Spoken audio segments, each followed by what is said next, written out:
John Calvin on Psalm 115, verses 1 and 2. Not unto us, O Lord, not unto us, but unto thy name give glory, for thy mercy and for thy truth's sake.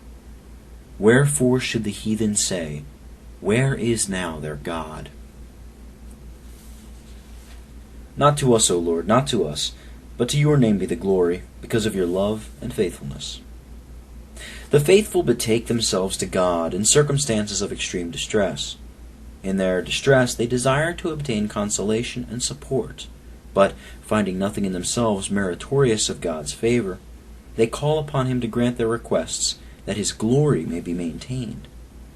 This is a point to which we ought carefully to attend, that, altogether unworthy as we are of God's regard, we may cherish the hope of being saved by him from the respect that he has for the glory of his name, and from his having adopted us on condition of never forsaking us. It must also be noticed that their humility and modesty prevent them from openly complaining of their distresses, and that they do not begin with a request for their own deliverance, but for the glory of God. Suffused with shame by reason of their calamity, which in itself amounts to a kind of rejection, they durst not openly crave at God's hand what they wished, but made their appeal indirectly, that from a regard to his own glory he would prove a father to sinners who had no claim upon him whatever.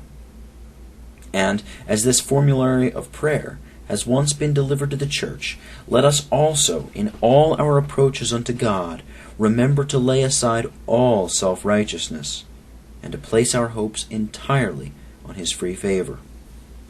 Moreover, when we pray for help, we ought to have the glory of God in view in the deliverance which we obtain.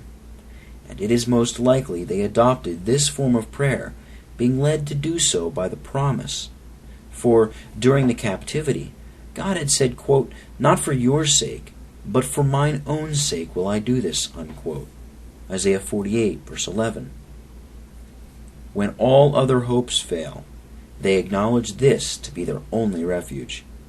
The repetition of it is an evidence how conscious they were of their own demerit, so that if their prayers should happen to be rejected 100 times, they could not, in their own name, prefer any charge against him.